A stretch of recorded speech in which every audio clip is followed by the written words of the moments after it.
Syederalun, kebakaran melanda pemukiman padat penduduk di Desa Sukamaju, Kecamatan Simelu Timur pada Jumat 24 Februari 2023 sekitar pukul 14.45 waktu Indonesia bagian Barat.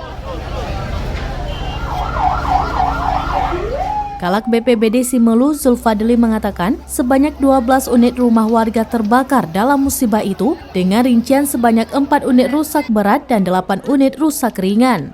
Tidak ada korban jiwa dalam kejadian tersebut.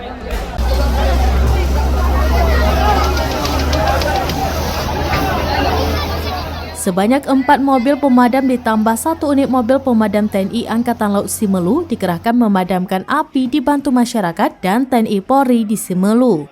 Hingga saat ini penyebab kebakaran masih diselidiki pihak terkait di Kabupaten Simelu.